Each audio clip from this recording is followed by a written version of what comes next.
सभी अच्छे होंगे, अपने घर पर होंगे और स्वस्थ होंगे।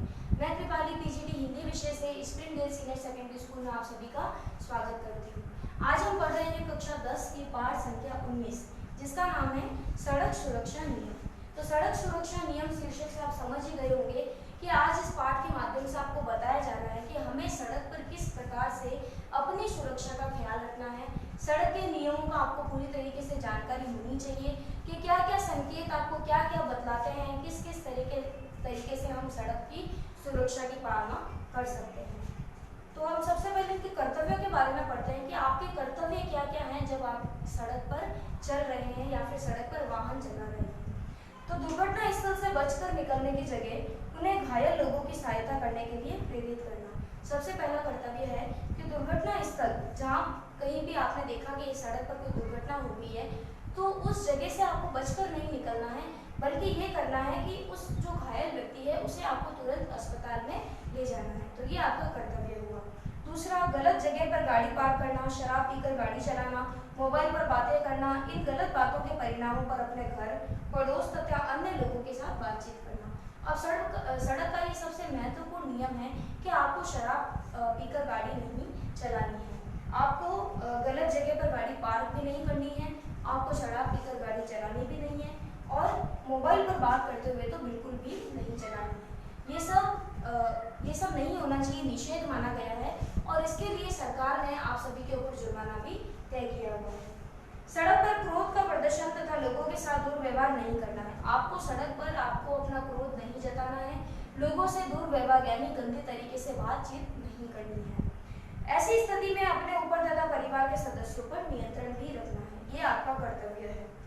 उसके बाद सड़क सुरक्षा के नियमों और विनियमों का पालन न करने से क्या दंड मिल सकता है, इस पर चर्चा करनी है कि हमें किस तरीके से क्या दंड मिल सकता है अगर हमने सड़क सुरक्षा का ये नियम नहीं अपनाया तो। जब तक गाड़ी चलाने का लाइसेंस ना मिले गाड़ी नहीं चलानी है। ये आपका सबसे महत्वपूर्ण कर्तव्य है कि जब आपकी उम्र 18 साल की हो जाती है, जब आपका लाइसेंस अप्रूव हो जाता है, तभी आपको गाड़ी चलाने की अनुमति सरकार द्वारा दी जाती है। जब तक आपके पास लाइसेंस नहीं है तब तक आप गाड़ी नहीं चला सकते। तो इस बात का आपको खास तौर पर ध्यान रखना है। गाड़ी के नंबर प्लेट का दिए गए निर्देशानुसार होना। अलग अलग स्थितियों में कैसे गाड़ी चलानी चाहिए, वर्षा में, कोहरे में, रात में आदि का प्रशिक्षण प्राप्त करना। यानी ये भी आपको ध्यान होना चाहिए कि वर्षा में आपको ज़्यादा तेज जब बारिश हो रही है तो ज़्यादा तेज आपको वाहन नहीं चलाना है, आपकी गाड़ी स्लिप भी हो सकती है। तो इस प्रकार से कोहरा यानी कि धुंध में आपको आपकी गाड़ी की स्पीड कितनी रखनी है और रात के समय 10 बजे के बाद आपको गाड़ी की तेज स्पीड नहीं रखनी है, क्योंकि रोडें एकदम सुनसान होती है और वहाँ सिर्फ जानवरों का आना जाना लगा होता है और आपको आपकी गाड़ी की स्पीड का पता नहीं चल पाता है और आपकी गाड़ी से बहुत सारे जानवर मर जाते हैं। तो इस बात का आपको ध्यान रखना है। और अगर नहीं पता हो तो आपके जो बड़े हैं, जो काफ़ी सालों से वाहन चला रहे हैं, उनसे आप इनकी जानकारी प्राप्त कर सकते हैं। आगे है नशीले पदार्थों के सेवन से सड़क दुर्घटनाओं के दुष्परिणामों के बारे में बताना। अब दूसरों को भी आपके जो कर्तव्य हैं, ये कर्तव्य आप अपने दूसरों के लोगों के साथ भी शेयर कर सकते हो। इन्हीं कर्तव्यों को अगर आप दूसरों को बताएंगे तो वो भी सड़क के नियमों की पालना करना सीख जाएंगे। तो आपको बताना है, जब आप नशीले पदार्थ में होते हैं, गाड़ी नहीं चलाते हैं, तो आपको भी नशीले पदार्थों का सेवन नहीं करना है और दूसरों को भी नहीं करने की ही सलाह देनी है। गाड़ी चलाते समय उसमें गाड़ी के रजिस्ट्रेशन, बीमा, प्रदूषण नियंत्रण से संबंधित कागजात होने ही चाहिए। आपके पास आपकी गाड़ी के मुख्य कागजात आपके पास ही होने चाहिए। कभी भी अगर आपकी गाड़ी की चेकिंग होती है तो आप पकड़े नहीं जाए, ये डर आपके मन में नहीं होगा, क्योंकि आपके पास गाड़ी का लाइसेंस है, गाड़ी की आरसी है और गाड़ी के जो रजिस्ट्रेशन है, बीमा है, प्रदूषण संबंधी जो भी कागजात आप बनवाए जाते हैं आपके लिए, वो सभी आपके पास मौजूद होने चाहिए। उसके बाद है दुर्घटना के समय उचित प्राथमिक चिकित्सा देने के विषय में बातचीत करना।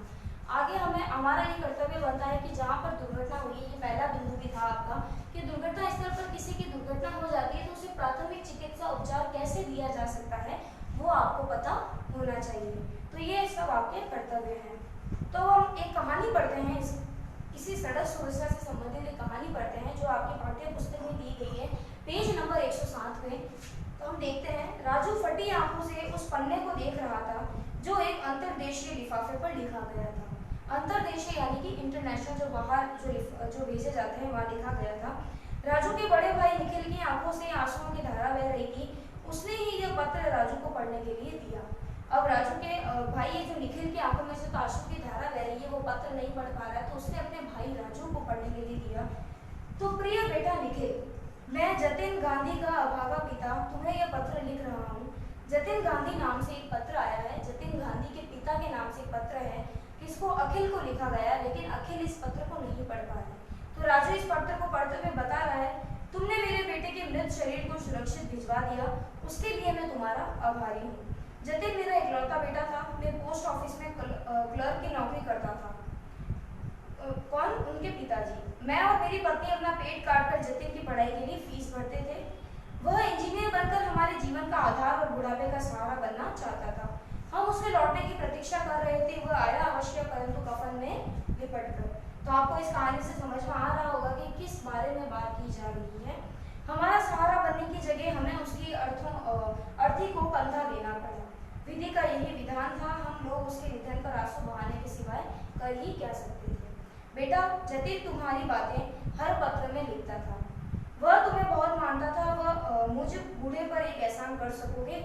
अब जो निखिल को कह रहे हैं जतिन के पिताजी के, मुझ बूढ़े पर एक एहसान कर सकोगे, क्या तुम कुछ दिनों के लिए हमारे गांव आ सकते हो?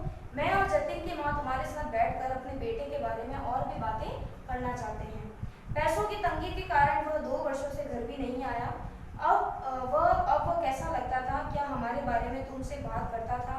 तुम्हारा आशीर्वाद, तुम्हारे उत्तर की प्रतीक्षा, वेलू गांधी। जतिन गांधी के पिता का नाम है वेलू गांधी, और उन्होंने ये पत्र निखिल को लिखा है क्योंकि जतिन जो है उनका वो खास मित्र था।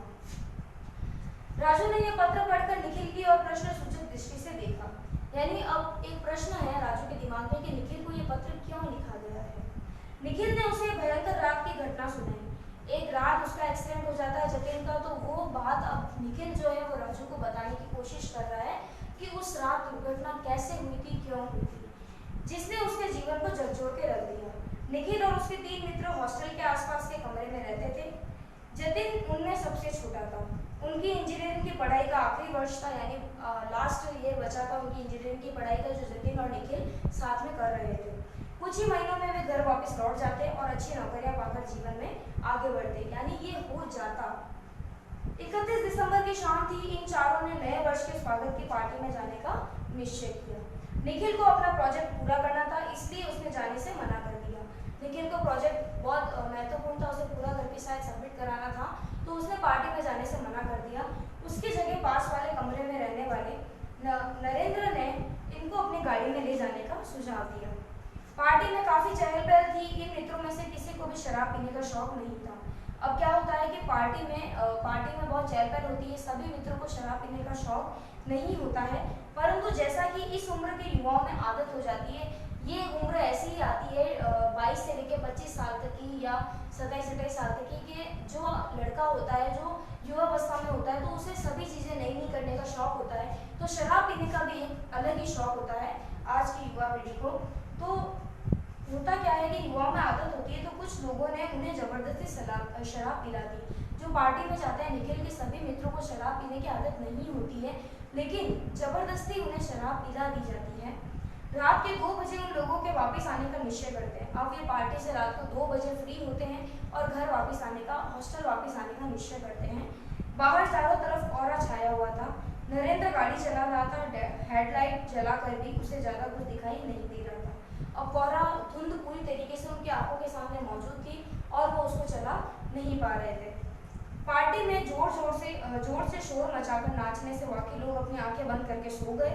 नरेंद्र की आंखों में भी नींद भरी हुई थी। एक तो उन्होंने शराब पी रखी थी और ऊपर से बहुत देर तक पार्टी करने से उनकी आंखों में पूरी तरीके से नींद भर आई थी, तो वह नींद में पूरी तरीके से कह सकते गुच्छ हो गए थे। तो अचानक गाड़ी जाकर फ्लाईओवर के खसबे से टकरा गई, तो नरेंद्र की आंख भी लग गई। जो ड्राइवर है, जो गाड़ी चला रहा है, उसकी आंखों में भी नींद आ गई थी। तो एक झपकी के कारण, सिर्फ और सिर्फ एक झपकी के कारण ये दुर्घटना हो गई।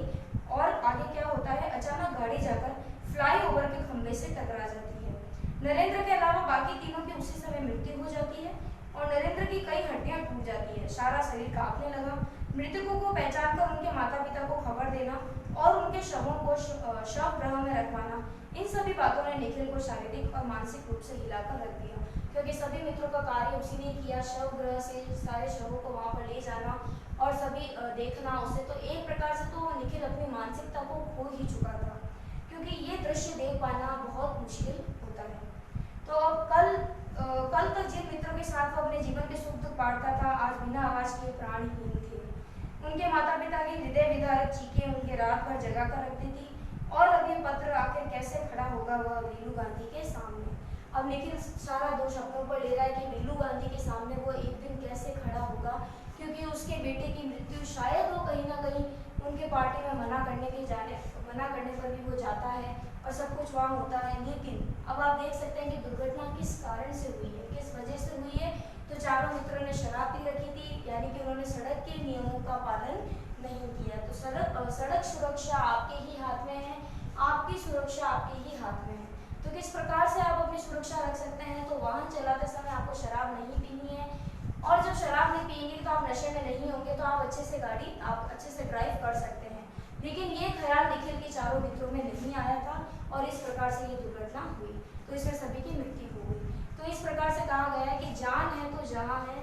आपको अपनी जान की परवाह करनी है तो आप अपने गाड़ी का ड्राइव अच्छी तरीके से कीजिए और अपनी सुरक्षा कीजिए। तो इस प्रकार से सड़क सुरक्षा के लिए बताया गया है।